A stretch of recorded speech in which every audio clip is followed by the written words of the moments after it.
Hello दोस्तों, कहानी की इस नई सीरीज़ में हम लेकर आए हैं आपके लिए एक और नई कहानी।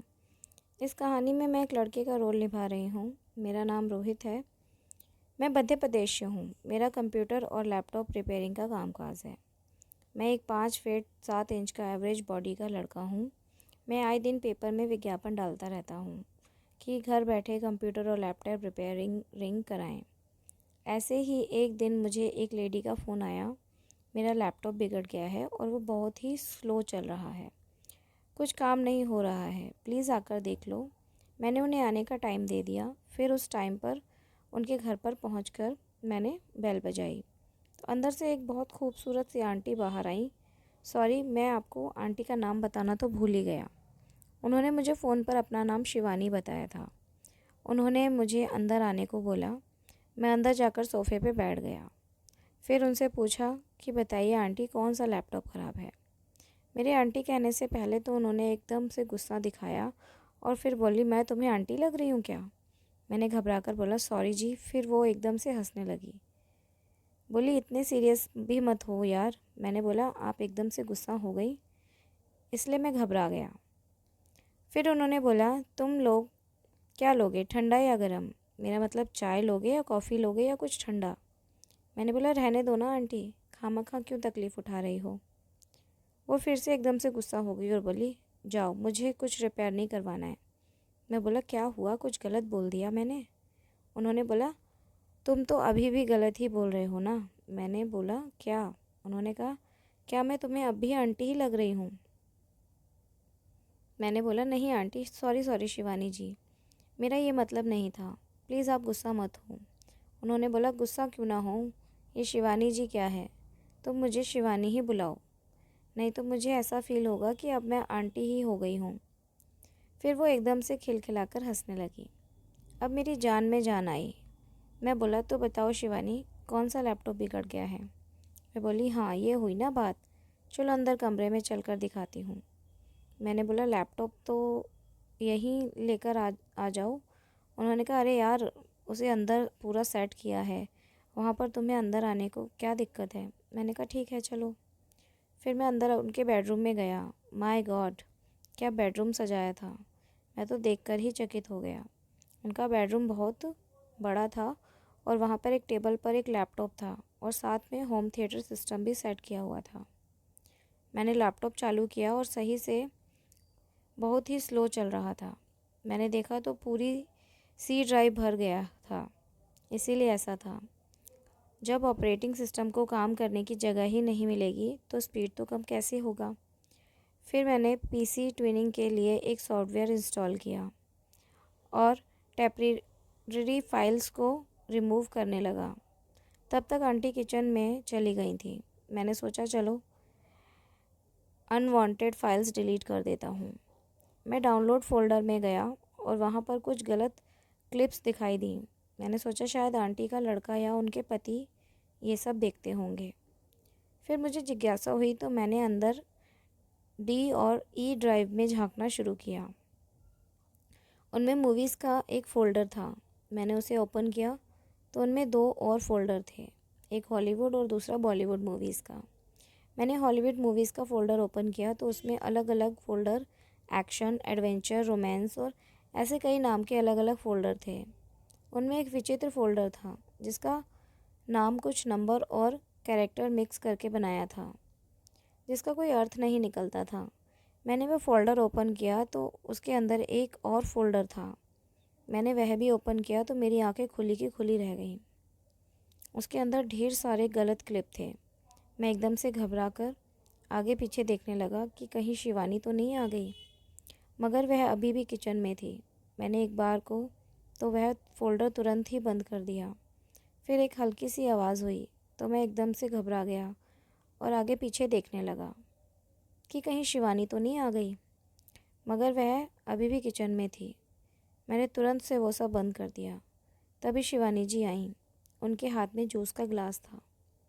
उन्होंने जूस का गिलास मुझे थमाते हुए कहा, पहले जूस पी लो फिर काम करो। मैं धीरे धीरे जूस पीते पीते शिवानी से बातें करने लगा। फिर मैंने कहा, शिवानी जी, आपके घर में और कौन कौन है। तो उन्होंने कहा, मैं अकेली ही रहती हूँ। ये सुनकर मैं एकदम से चौंक गया और मैंने पूछा तुम्हारे हस्बैंड? तो उन्होंने कहा मेरे पति एक एमएनसी में काम करते हैं। काम के सिलसिले में वह 6 महीने आउट ऑफ कंट्री रहते हैं, फिर इंडिया में 10-15 दिन रहते हैं और फिर से 6 महीने के लिए चले जाते हैं। ऐसा बोलते बोलते वह एकदम उदास हो गई। तभी मुंह से एकदम से निकल गया, तो फिर तुम्हें 10-15 दिन में संतुष्टि कैसे मिलती है? एकदम से मुझे ध्यान आया कि मैं ये क्या बोल गया। मेरी बात के बाद पूरे कमरे में एक चुप्पी सी फैल गई। मैंने चुप्पी तोड़ने को कहा, सॉरी शिवानी जी, न जाने मेरे मुंह से कैसे ही निकल गया। मगर उनकी आंखों में आंसुओं की धारा बहने लगी और मैं उनके साथ जाकर बैठ गया और उनकी पीठ पर हाथ फेरने लगा। मैंने उन्हें सहारे के लिए अपना कंधा दिया। उन्होंने मेरे कंधे पर अपना सर रख लिया और रोने लगी। मैंने कहा, मुझे माफ़ कर दो, मुझे ऐसा नहीं बोलना चाहिए था। शिवानी, मैं तो अपनी किस्मत पर रो रही हूँ, तुम्हारी कोई गलती नहीं है। मैं उसे सत्वाना देने रहा था कि वह अचानक से मेरे गले लग गई और फूट फूट कर रोने लगी। मैंने उसे सांत्वना देते हुए कहा, तुम रो मत प्लीज़ शिवानी, नहीं तो मुझे भी रोना आ जाएगा। वो बहुत रो रही थी और मेरी आंखों में भी आंसू आ गए, जिसकी एक बूंद उसके माथे पर जा पड़ी। शिवानी एकदम से चौंक गई और उन्होंने अपना सर उठाकर देखा तो मेरी आंखों में भी आंसू थे। वो एकदम सी भावुक हो गई और मेरा सर अपने कंधे पर रखते हुए बोली, यार तुम दिल के साफ़ और बहुत अच्छे आदमी हो, तभी तो किसी और का दुख तुम देख नहीं सकते। उन्होंने अब रोना बंद कर दिया था और उठकर अंदर चली गई थी। फिर वो किचन में जाकर दोनों के लिए पानी लेकर आई। हम दोनों ने पानी पिया और मैंने उनसे कहा, शिवानी, तुम मुझे अपना एक सच्चा दोस्त मान सकती हो। ज़िंदगी में कभी भी किसी चीज़ की ज़रूरत पड़े तो तुम बेझिझक मुझे याद कर लेना। मैं तुम्हारी मदद करने के लिए कभी भी किसी भी टाइम नहीं देखूँगा और आ जाऊँगा। उन्होंने मुझसे पूछा, रोहित तुम्हारी कोई गर्लफ्रेंड है? मैंने कहा नहीं। तो वो बोली, तुम झूठ बोल रहे हो। मैंने कहा, सच्ची मेरी अभी कोई गर्लफ्रेंड नहीं है। वो बहुत ही आश्चर्यचकित थी कि मेरी कोई गर्लफ्रेंड नहीं है। फिर उन्होंने कहा, मतलब तुमने अभी तक ज़िंदगी के मज़े नहीं लिए? उनकी इस बात पर मैं शर्मा गया और वो फिर बोली, हम दोनों एक जैसे हैं। मैं उनकी इस बात से उनकी तरफ देखने लगा और उन्होंने कहा, अगर तुम मुझे एक सच्चा दोस्त मानते हो तो एक दोस्त के काम आता है। मैं एक संस्कारी परिवार से हूँ, मुझे पता नहीं है मैं कैसे बोलूँ। मैंने बोला, जो भी मन में है बेझिझक बोलो। उन्होंने कहा, मेरा पति काम के चक्कर में कभी मुझसे पर ध्यान नहीं देते हैं। मैं हमेशा से असंतुष्ट रही हूँ। मैं समझ गया कि वो क्या कहना चाहती है। मैंने भी कभी किसी के साथ ये सब नहीं किया था, तो मेरे मन में भी लड्डू फूट रहे थे। उन्होंने आगे बोला, मैंने कभी किसी गैर मर्द से संबंध नहीं बनाए, मगर पता नहीं आज मैं तुम्हें क्यों ये सब बता रही हूँ। तुम्हारे साथ बातें करके मुझे एक अपनापन सा लगने लगा है। तुम दिल से एक बहुत ही अच्छे इंसान हो। मैं बोला, शिवानी, तुम मुझे सही में अपना दोस्त मानती हो ना? वो एकदम से भावुक होकर बोली, हाँ, सही मायने में। मैं बोला, तो फिर आज जो भी बोलना है वो स्पष्ट बोलो ना शिवानी। शिवानी ने कहा, क्या तुम मुझे वो सुख दे सकते हो जो मैंने आज तक ज़िंदगी में नहीं पाया? मैं भी तुम्हें वो सुख दूंगी जिस सुख में तुम आज तक वंचित हो। मैंने जानबूझकर अनजान बनते हुए पूछा, कौन सा सुख?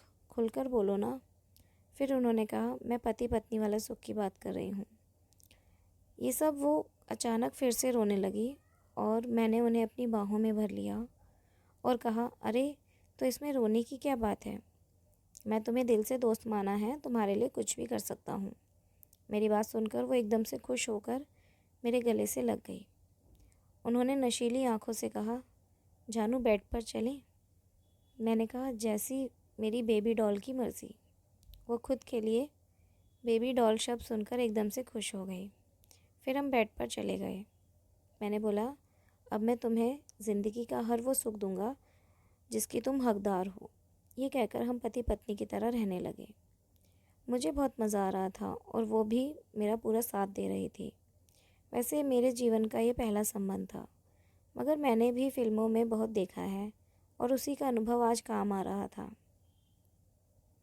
करीब 20 मिनट के बाद हम दोनों उठकर साथ में बाथरूम गए। नहाने के बाद बाहर आकर मैं जाने की तैयारी करने लगा तो उन्होंने मुझे कुछ रुपए देने लगी।